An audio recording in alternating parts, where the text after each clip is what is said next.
Video आपने देखा, video आज का है और बिहार के मुख्यमंत्री नीतीश कुमार के यात्रा जो अभी बिहार में चल रही है उसी दौरान की है। अब आपको बताएं कि बिहार में मुख्यमंत्री की कुर्सी जो है नए चेहरे को मिलने वाली है।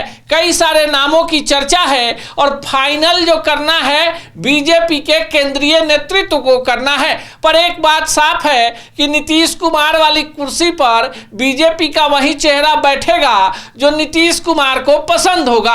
अब कई नामों पर चर्चा है और जो नाम सबसे ज्यादा चर्चा में है वो नाम है सम्राट चौधरी का, जो बिहार के गृह मंत्री हैं और वर्तमान में डिप्टी सीएम हैं। मिला जुलाकर सबने मान लिया है कि बिहार में बीजेपी कोई नया प्रयोग नहीं करने वाली है।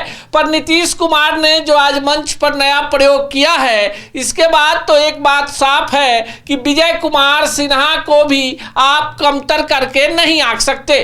आज के मंच पर नीतीश कुमार ने विजय कुमार सिन्हा का हाथ पकड़कर भी उठा दिया, यानी विजय कुमार सिन्हा भी बिहार के मुख्यमंत्री के रेस में हैं। हालांकि सम्राट चौधरी की लॉबी जो है काफी मजबूत बताई जा रही है।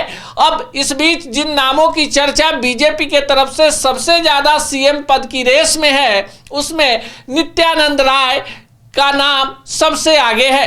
नित्यानंद राय पुराने भाजपाई हैं, केंद्र सरकार में मंत्री हैं और बिहार में एक ऐसी जाति का प्रतिनिधित्व करते हैं जिसकी तादाद अन्य जातियों से ज़्यादा है बिहार में। और आरजेडी के वोट बैंक को तोड़ने के लिए बीजेपी उनके नाम पर भी विचार कर रही है। पर सम्राट चौधरी बिहार में कुशवाहा वोट के एक बड़े चेहरे हैं और जाहिर सी बात है कि सम्राट चौधरी के लिए बीजेपी के कई बड़े केंद्रीय नेता भी चाहते हैं कि बिहार की गद्दी सम्राट चौधरी की ओर ही जाए। लेकिन संगीता कुमारी जो पिछड़े और दलित समाज से आती हैं, बिहार की महिला मुख्यमंत्री राबड़ी देवी के बाद उनके नाम की भी चर्चा है। स्वर्ण की बात करें तो विजय सिन्हा वाला प्रकरण आज आया है। दबी जुबान से श्रेयसी सिंह को लेकर भी कई सारे लोग चर्चा कर रहे हैं। हालांकि बीजेपी बिहार के अलावे अन्य प्रदेशों में नए प्रयोग के लिए जानी जाती है। जिनके नाम की चर्चा बीजेपी में होती है वो नहीं बनते और जिनके नाम की चर्चा नहीं होती वो बीजेपी में बन जाते हैं। अब देखिए, बीजेपी के राष्ट्रीय अध्यक्ष को लेकर ही कई सारे नामों पर चर्चा चल रही थी। नितिन नवीन के नाम की चर्चा दूर दूर तक नहीं थी, पर बिहार के नितिन नवीन को बीजेपी ने सीधे पार्टी के राष्ट्रीय अध्यक्ष की कमान सौंप दी। ऐसे में बिहार में नया मुख्यमंत्री कौन होगा यह हर कोई जानना चाहता है।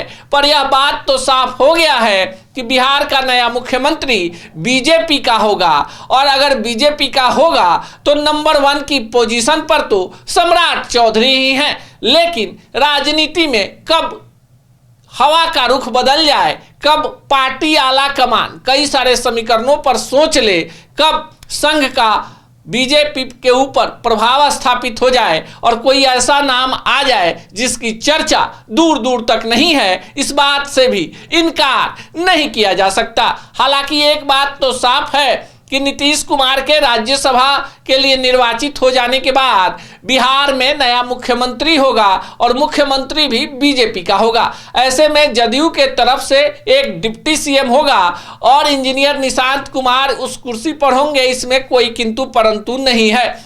जो इंटरनल सोर्स हैं वो बता रहे हैं कि सीएम का चेहरा बदलते ही मंत्रालय भी बदल जाएंगे, विधानसभा अध्यक्ष भी बदलेंगे और यह कुर्सी जदयू के पास चली जाएगी। सूत्रों की माने तो जितने मंत्रालय अभी बीजेपी के मंत्रियों के पास है वो तमाम मंत्रालय जदयू के पास जाएंगे और जो जदयू वाले मंत्रालय हैं वो बीजेपी के पास आएंगे। जो सहयोगी दल हैं जिसमें लोजपा रामविलास, जीतन राम मांझी की पार्टी और उपेंद्र कुशवाहा हैं, उनके मंत्रालय भी बदल जाएंगे, लेकिन मंत्री सभी पार्टियों से होंगे।